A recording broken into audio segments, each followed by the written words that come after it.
Hello YouTube viewers and random Doctor Who fans, yes that's right, I come before you today with another one of my patented Doctor Who toy upgrade videos, because I'm nice like that and I know how much you love them. So today I'll be talking about this, which is the Mark 6 sonic screwdriver, the 6th and final modification I will ever be doing on this toy, I don't care anymore, and the Mark 2 upgrade of the 11th Doctor's Flight Control TARDIS. So let's get started and talk about the screwdriver first. Okay, so in the last upgrade video I was showing you guys the Mark 5 where I'd added a button onto the handle of the screwdriver, which meant that it could be pressed and the screwdriver could be activated no matter how far up the emitter had been extended, just like how it works in the show. But that wasn't good enough for some people, and some people were writing underneath it, oh, that's not like how it is in the prop, because on the prop the button's lower down, and oh, why can't you make the button lower down? I can make the button lower down. Why can't you make the button lower down, Stephen? So eventually my OCD side kind of took over and I went a bit mental, and I was like, right, okay, fine, I'll do it, just to get you off my back. So with that I present to you the Mark 6 sonic screwdriver, which as you can see looks exactly the same as the Mark 5 sonic screwdriver. The only difference is that the button is now lower down, just like how it looks on the prop.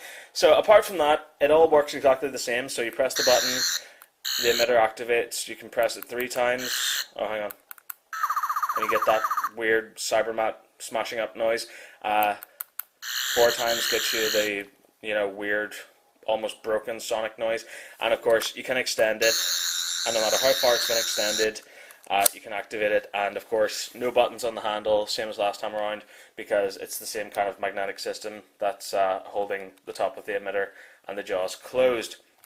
So yeah, that's essentially it. I hope you guys are happy with this one now. I'm done. I'm not making any more modifications on this. It looks exactly how it looks in the show. I'm not painting it. I'm not adding leather to the handle or anything like that, because honestly I'd probably just screw it up. So I'm just going to leave it for now. So it looks like it does in the show anyway. The button's in the right place, and it works like how it does in the show anyway. So I'm happy, and that's it. And that's my Mark 6 sonic screwdriver. Okay, let's move on and talk about the Flight Control TARDIS. Now, way back in Series 1, I think it was, you may have remembered, I did a video where I showed you the modification of the 11th Doctor's Flight Control TARDIS that I'd originally did, because I was annoyed that the police box sign didn't light up and the interior didn't light up. And I modified it in a very stupid way, because I took my 10th Doctor's Flight Control TARDIS, my lovely 10th Doctor's Flight Control TARDIS, and I painted it, and I put the doors from the 11th Doctor's TARDIS onto it, and put the interior into it, and the result was a mess, really. It was messy, it was ugly, and it didn't really look too good, but I was kind of stuck with that for a while. And I added the windows, obviously, of the 11th Doctor's TARDIS into it also, so they couldn't light up because they were solid plastic, which was kind of stupid.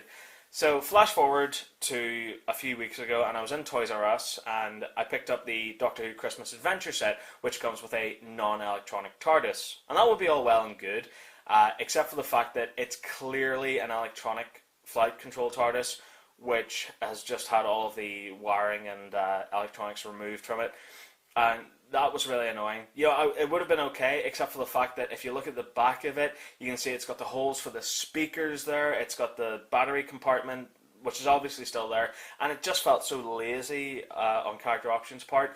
So that got me angry, and it got me really annoyed. And in my insanity, which is what basically my lunacy drives all of these upgrades anyway, I took apart all 3 of my flight control TARDISes. TARDIS I don't know what the plural of a TARDIS is, but I took them all apart, and as a result I put together what essentially is the best kind of version of an 11th Doctor Flight Control TARDIS that I could, which is this. So basically what I did was I took apart the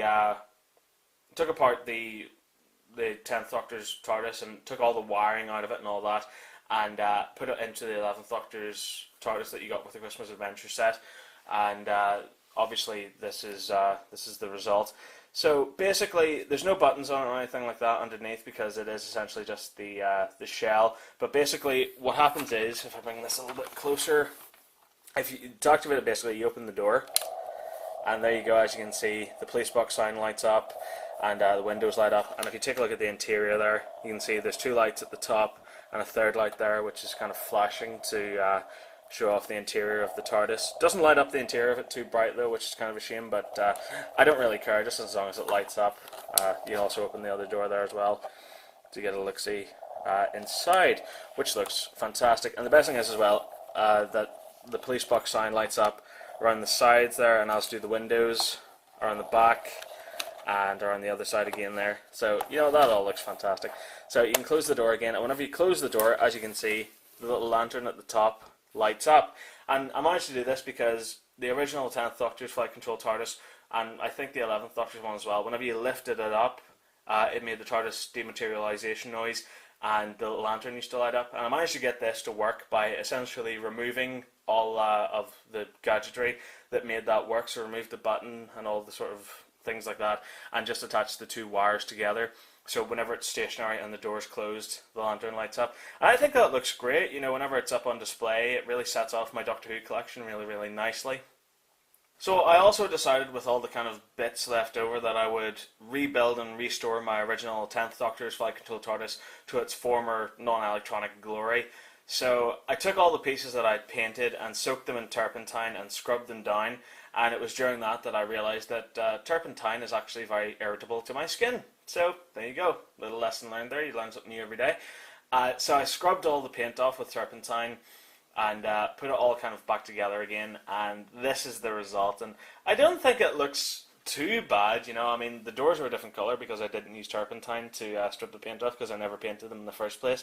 But as you can see, it looks alright. I mean, it looks kind of old, and I think that adds a nice little element to it. I'll have to do something about those doors, but I think it looks okay for something that's been through the mill. Yeah. Wow, I'm really going to have to go on eBay and buy a new one of these, aren't I? I'm an idiot. Well, you know, it may not be electronic anymore, but at least I can kind of get it to light up just by adding a little LED wired up to a battery on the inside. So it doesn't light up everything, but at least it lights up the two front doors. So, you know, be thankful for small mercies, eh? So now, as you can see, I have my beautiful new modified Mark II Flight Control TARDIS, which looks excellent up on display. I have kind of what's left of my 10th Doctor's Flight Control TARDIS put back together again, which will be great for my Russell T Davies era display that I have.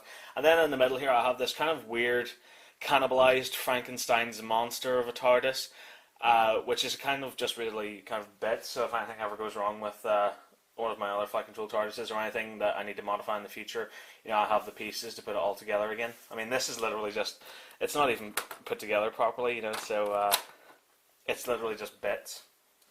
And so that brings us to the end of this upgrade video.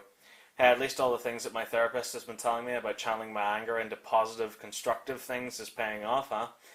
Oh, God. So that brings us to the end of this video. Thank you very much for watching. I really hope you enjoyed it. If you did, there's countless more videos online. Thank you very much for watching, and remember to keep following the nerd. Bye-bye.